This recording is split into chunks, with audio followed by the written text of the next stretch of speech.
Ahoy, ahoy! Welcome back to my channel. So, ladies and gentlemen, are empaths good or bad? That is the question. And the short answer to that is, it depends on the person. Now, you're probably wondering, why am I bringing this up and stuff? Why am I talking about if empaths are bad or not?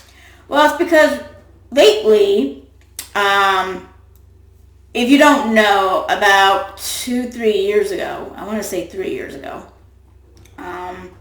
maybe nearly 3 years ago, Shane Dawson made a video, or made a series called Inside the Mind of Jake Paul, and in one of the first parts, I think it was the second part, could have been the third part, he went to a therapist to talk about sociopaths, because that's kind of like what Shane Dawson wanted to go into, especially since he thought that Jake Paul was one, or explore if he could have been one.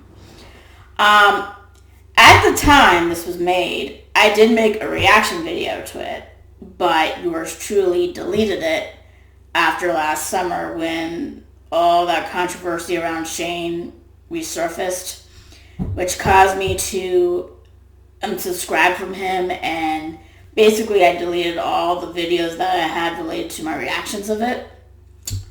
And one of those vids was actually me reacting to him and the therapist talking about sociopaths as well as empaths.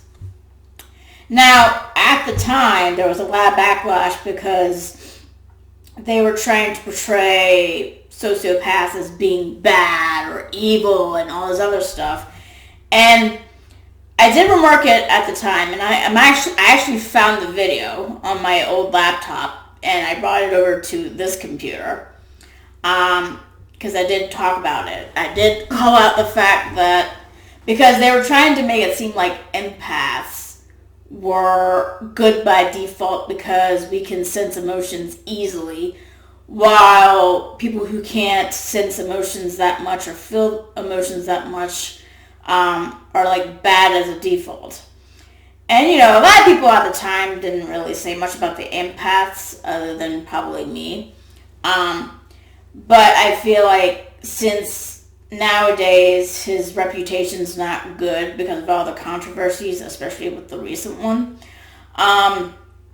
that people are beginning to question, oh, how can he be an empath?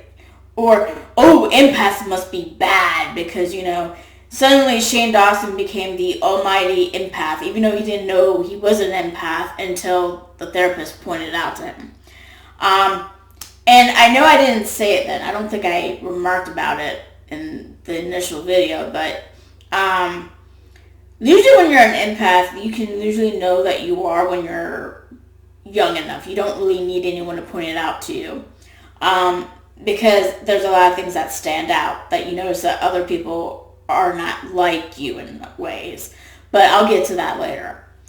So what I'm going to do, and hopefully I don't fuck it up, considering I have a new webcam and a mic, and I can finally have a good way to react to stuff, I'm actually going to share the video with you guys that I made, I want to say 3 years ago, nearly 3 years ago, of me reacting to the second part from the Jake Paul series and remarking about the empaths and stuff. Now, I did talk about how I thought it wasn't good that they portrayed sociopaths not in a good light, but I want to focus on the empaths for this video. So let's see how badly I messed this up. So okay, bear with me.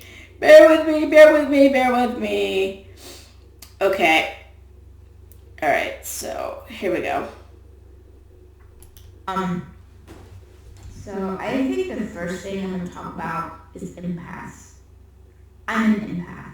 The therapist told Shane he's an empath, and I have a feeling that he didn't realize what he was before this. And when you don't realize you're an empath, you don't understand why you're feeling certain things. You don't understand why certain emotions drain you. I've known I'm an empath since I was 14. That's how long I've known I'm an empath. And the thing is, everybody has empathy on some level. Even people who have high functioning sociopathy or something like that. And I want to think that even people that have the low functioning, the ones that are serious psychopaths and sociopaths, have something to feel on some level. Because the thing that has always rubbed me the wrong way about things in general, and this is based off of observation, this is based off of theories that I developed because of the observation, and that is when people act like assholes, when people go on killing sprees, when people intentionally hurt someone, when people intentionally kill someone, especially brutally, for me, I don't automatically jump to, oh, they have a mental illness. Do some people have mental illness? Yes. But I feel like people who don't have a mental illness are just as capable. Here's the thing. I feel myself going off track a bit. Okay, let me discuss empathy first before I move on to something that I'm trying to strive to get. Just stay with me, please.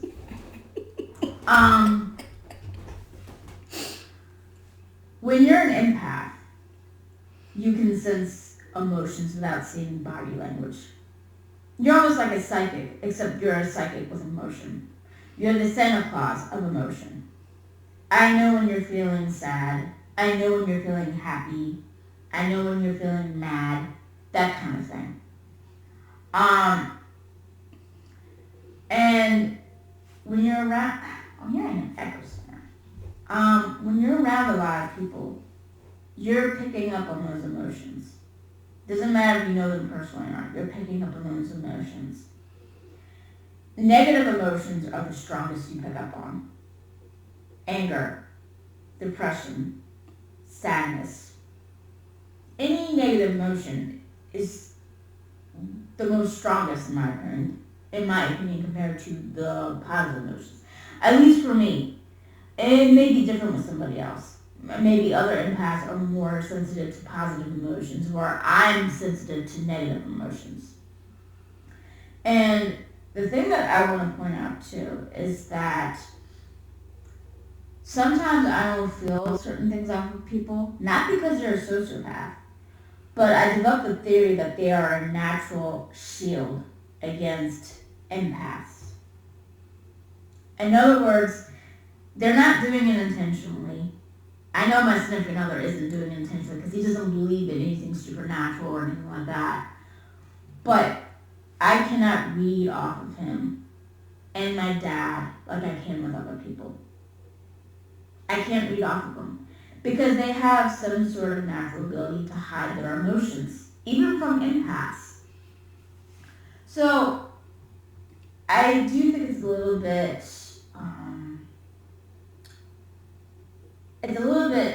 incorrect for the therapist to say that if Shane didn't feel anything when people cried in front of him, that it could be a sign that they're a sociopath and they're faking it.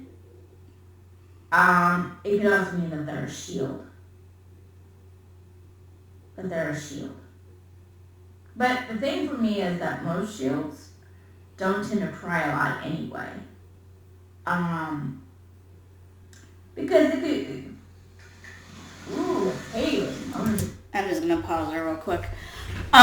Maybe skip a little ahead since I got distracted by a thunderstorm at the time. I'll give you an example of what I'm talking about. Like, I mentioned in the video that my dad was a shield, right? Where I usually don't sense much off him anyway.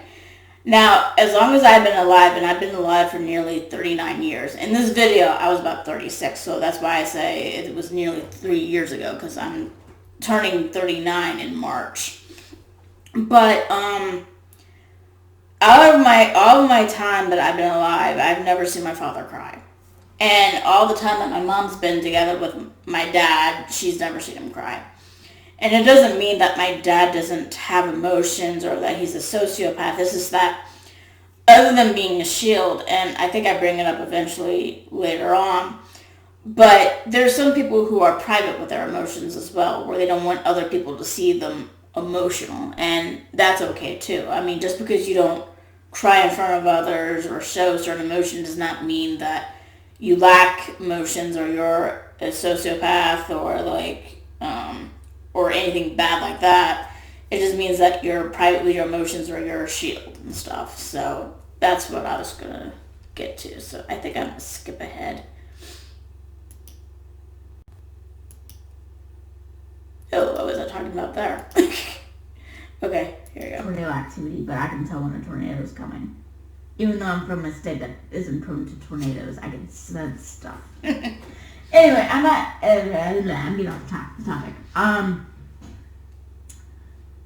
So they could be a shield, but they could also be a sociopath. But they could also be someone who's just private with their emotions. Called it. Not everybody is gung-ho about showing emotion from people. You have to respect that.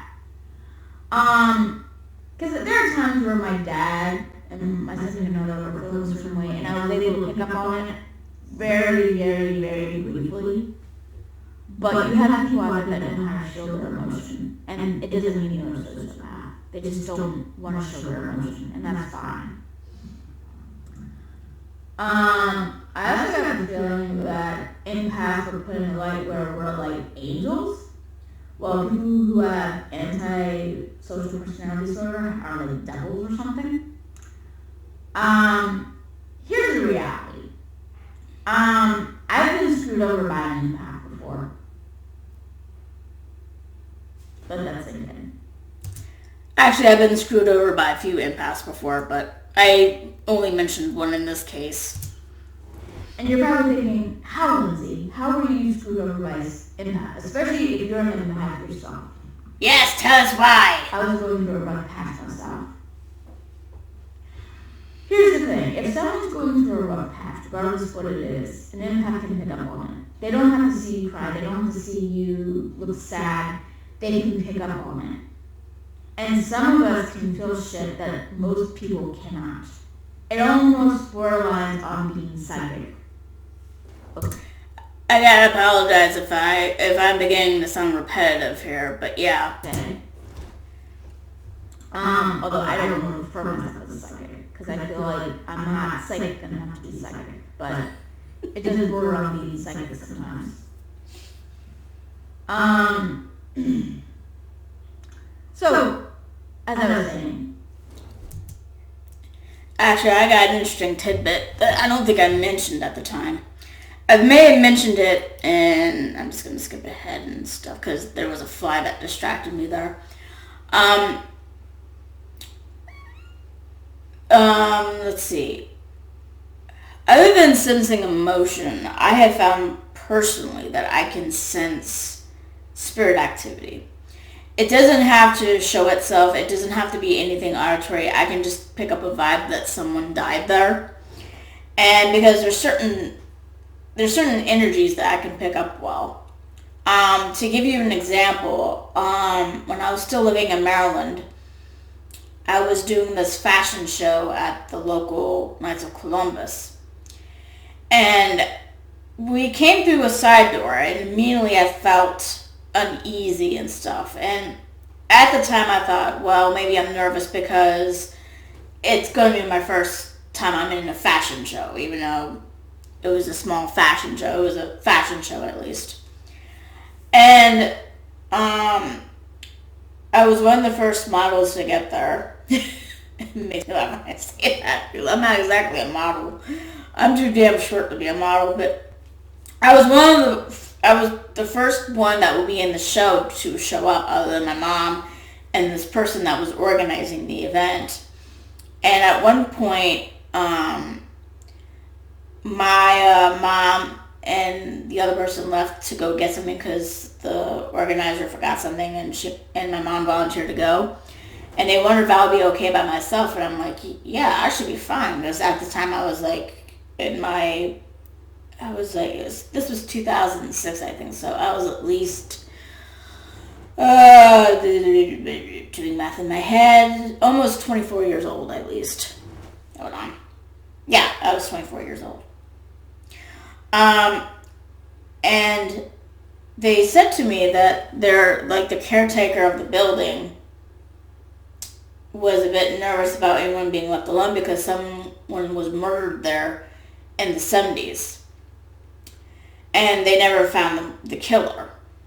And I'm like, that's what I was feeling. Because you can feel certain things, or I can feel certain things. I don't know about other empaths, but I can feel certain things, like a warning in the air, like, get away from here, this place is dangerous, that kind of thing. I can also feel a feeling from a spirit if they're looking for something, or they have unfinished business. So those kind of things I can pick up on, and that does border on being psychic almost. But as I said, I don't like the idea of calling myself a psychic, but that's just an example of what I can pick up on. So, yeah. Or not. And if they're the corrupt kind, because yeah, you have bad apples who are empaths too. They can fucking exploit that and screw you over. Trust me, I know from experience. But in my honest opinion, and my brutally honest opinion, I think there's assholes everywhere. I don't fucking care if you have a mental illness. I don't fucking care if you don't have a mental illness. Because something that irks me, and I feel like I'm about to go on a rant. A raving nana. Here's the thing. Now I said... Okay, I do want to point out that I did remark something similar in a video that I did about George Floyd and police brutality last summer. I'll link that video at the end so you guys can watch that, because, yeah. So basically I've been saying the same thing for like nearly 3 years now. But go ahead, self. The history for the fun of it. I said this in my intro that I said the history for the fun of it. I deleted my intro of it eventually, so just to let you guys know, only because I didn't like it after a while. Okay, continue. And one thing you see is that when people did something heinous to another back then, and I'm talking Middle Ages at least, and this is just several hundred years ago, the excuse back then of how a human can do something so heinous to another human was, oh, that person is possessed by the devil or by a demon. Oh, that person is cursed to do horrible shit. Oh, that person is a monster in human disguise. What the fuck is that? Oh, that person's a witch. Yeah. Those were the excuses used back then to label someone when they did some horrible shit. And I will tell you why in a bit. But first, let me move on to this day and age. Mental illness has become the new excuse to use on people that have done horrible shit to others. Oh, he shut up the whole entire classroom. Oh, that must be a mental illness at work. I don't mean to interject what I was saying, but let me add something here. It's kind of funny how I brought all this up during this reaction vid, because when all that shit came out last year with Shane Dawson, and he made the accountability video, a lot of people were like depression and what was the other thing? I think it was just depression. But anyway, depression is not an excuse to be racist or to make sick jokes about children or be nasty towards animals and joking around about bestiality and stuff. And I agree with that, but it's kind of funny how even back before all this happened and I was still a fan of his, that I made a remark about this. Anyway, what I want to say, I'm going to say in a bit anyway, so here you go. Oh! He raped a lot of women. That must be a whole fucking mental illness at work. Did anyone ever happen to think about the common denominator is just them being an asshole? I'm asking seriously. Because that's something that always pisses me off when it's like if there's a school shooting going on or something else. People are always like, oh, well, he was mentally ill and all those other shit. No, he wasn't. Or no, she wasn't. They're being an asshole, using a mental illness to help them get away from it. That's what it is. Now, just to be honest, just to be on the same page, some killers do have a mental illness. They do, okay? But it doesn't mean that all of them have a mental illness. I didn't really emphasize what I was talking about here, or at least I didn't think I did, especially when I watched this back now. What I'm trying to say, that I wasn't sure if that came across it well in this video or not. And I didn't really have anybody complain about it at the time that I made it. But what I was trying to say is that not every single serial killer has a mental illness, but some serial killers do have mental illness. Just in case that did not come out clear like I wanted it to. And that is unless my head's telling me something different. But anyway, that's what I'm trying to emphasize. Some rapists have mental illness. Doesn't mean all of them have. Doesn't mean all rapists do have mental illness. Do you see where I'm going with this? Because the reason why I think mental illness is used as a scapegoat when people act horribly towards each other is because people in general cannot conceive the notion of how someone can do something so horrible to someone else. There always has to be a reason behind it. You know? I didn't admit this in the video, but I'm actually one of those people that, even though I don't think it's something like, even if I don't want to think mental illness is behind it, I noticed from when I'm writing books, especially the one I'm working on now, that my book that I'm working on now is based off a true story, or partially based off a true story. And when I was writing it initially, I had a hard time coming up with why would this person do what they did. And the person in question, some would say, oh, he has clinical vampirism or Reinfeld syndrome. And if you know anything about that, that has been classified as under schizophrenia and paraphernalia. And actually, it's interesting how I bring this up now because there was a serial killer that was actually like that. But the person that I'm personally basing this off of, the bad guy at least, I don't want to go into too much of it right now, but I had a hard time finding a motive of why he did what he did, you know, because he was married, he had a child, and yet it didn't stop him from kidnapping a teenager that was hitchhiking, doing the R word to her, extracting her blood and drinking it, and almost killing her.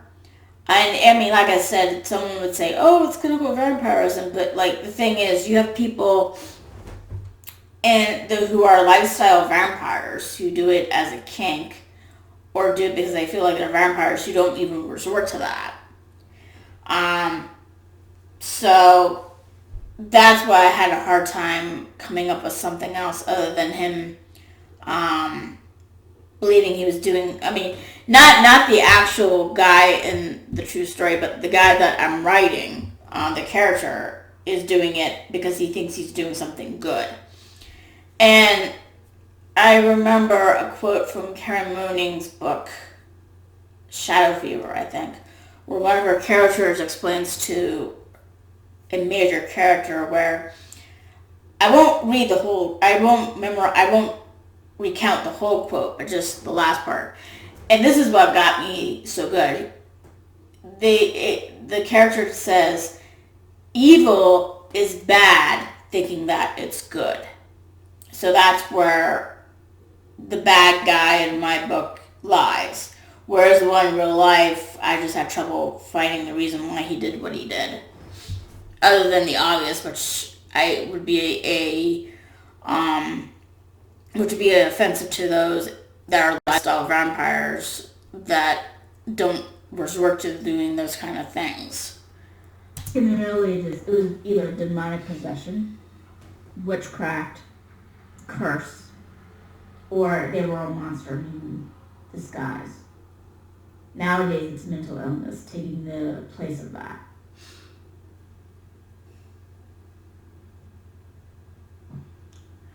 And for me, the common denominator in everything is just they're an asshole.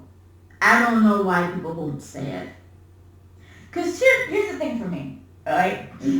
Now, I want to make a quick disclaimer and say that I'm basing this off of theories, I'm basing this off of personal observation, and I'm basing this off of history.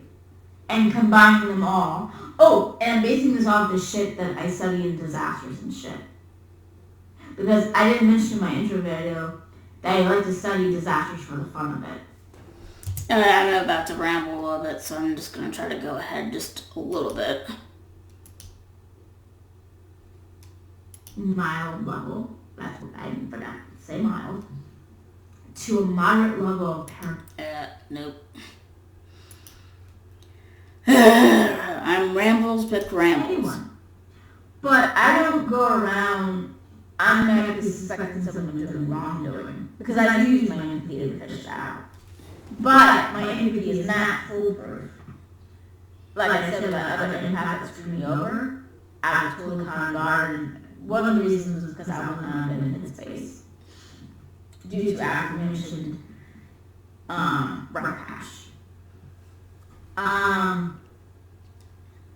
Here's what I mean. I don't put it past me that there are bad apples in every single group and demographic.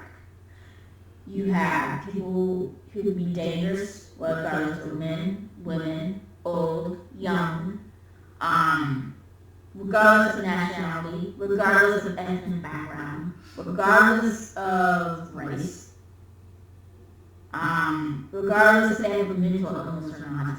Let me tell you something. When I hear someone being murdered, or when I hear someone killing someone, I don't think, oh, I wonder what kind of mental illness do they have. The only thing I think of is they're an asshole for doing that. Now, let me just point out something real quick, because I don't think I really went into this much. I don't think of that just when someone kills someone, because obviously there's a difference between killing in self-defense and, flat out murdering someone. So, just in case I didn't explain it well, it's just when someone gets murdered. It's not when someone is getting killed in self-defense or anything like that. I don't care the reasoning. They're an asshole. Because I think what plays in things these days too, and it's been happening for centuries, maybe since the dawn of humankind, is that we as a society cannot comprehend how a normal person can do something so horrible to someone else. There always has to be a mental illness at work. Because otherwise, why would they do it? I don't know the reasons myself. I mean, there's an illness that explains it, but if someone has no history of mental illness and they don't have any evidence still of having mental illness, how can you explain why they did what they did? Because they're an asshole! I look so mad there. And the interesting part for me, especially with part 2, was how Shane said that this is not talking about in schools. Well, it is in a way. I took AP psychology in my senior year. I think at the time it was only available to seniors, but that was 18 years ago. Correction, 21 years now. That makes me feel so old. I'm about to say that too, but it's less then than now. Yes, I'm 36 years old. I graduated in 2000. Yes, I look young for my age. And yes, I just felt old saying that. But we were taught it in AP psychology, not to the level that was in part 2, but we were taught it. But the problem is not everybody has access to be in AP psychology. And AP psychology is basically advanced placement psychology, which is a college level course. In order to have a college level course like AP psychology, you need to have a teacher verify you to be in that class. Whether it's the teacher teaching it or someone else who knows you will do well in it because you did well in their class. I don't know how it is these days, but that's how it was when I was in school. But I have to agree that it's not talked about because it's a very tricky subject to talk about. It's complex. People are different when they have it. It's on the spectrum. And that's one thing I agree with Logan Paul in the part 3 is that there's a spectrum. It's not just with that, it's with any disorder. You have some people who have worse depression than others. You have some people who have worse anxiety than others. You have some people who have... I'm sorry for interrupting myself, but did I just smack myself because I agreed with Logan Paul? What was my thinking there? Worse OCD than others. This is applicable for any mental illness. So, but I guess my point is, and I think this is just going to be part 2 today, or at least in this video, but yeah, there's bad apples everywhere, regardless if you're an empath or sociopath, or if you have a mental illness or not. Just be careful about, just in other words, be aware of where you're at, be aware of your surroundings, be alert at all times. And if you don't think that one group is dangerous over another one, you'll survive longer. But then again, I'm paranoid, so who knows? Alright. I'll talk to you guys later, and I'll do part 3. Alright, let's see here. How do I exit this? There we go. And let's see if I can go back to here. It's creeping me out how all that's happening. Okay. So obviously I remarked about a lot of this when Shane Dawson did a part 2 on the Jake Paul series. And the reason why I showed that video, because much of what I wanted to say in that video still stands true for now. As for Shane personally, he's probably one of those empaths that does hurt others. And he could be one of those that is an example of a bad empath. But not all empaths are bad. And I don't know. I do think I don't know if he even is an empath. I mean, I think he is only because he's cried at times when someone has told a sad story and he's seen something sad. I know, like, when he was looking at Jake Paul's family, the next part in that series, he got emotional. But as I mentioned, I knew I was an empath as young as 14 because things stand out to you that make you suspicious that you're not like other people. Case in point, when a teacher is yelling at you guys or your parent is yelling at your brother or your sister and you start to cry even though you're not the one being yelled at. I don't think most people do that. And I did the same thing even in school. Like, whenever the teacher was yelling at the class or yelling at someone in my class in particular, I would have to try so hard not to cry because it would look weird. And those kind of things make you suspicious that you are an empath, and you pretty basically learn from a young age, or at least in your teens or something, when you start to understand yourself more, that you're empath. Because like I said, it borders on being psychic almost. And I guess I can give you a good example of how good or bad empaths can have depending on the situation, and how it really is. What I didn't say in the video was that being an empath can be exhausting. It's very emotionally exhausting to have a lot of people's emotions be down on you. To give you an example, if you ever watched True Blood, and or read even the Stackhouse series by Charlene Harris, you would see Sookie struggling with all these thoughts coming at her, and she's trying to like ward them off. That's how it is with emotions with me and other empaths. But anyway, to give you an example, several years ago, I drove a friend of mine and her kids to a funeral because a relative of theirs had died.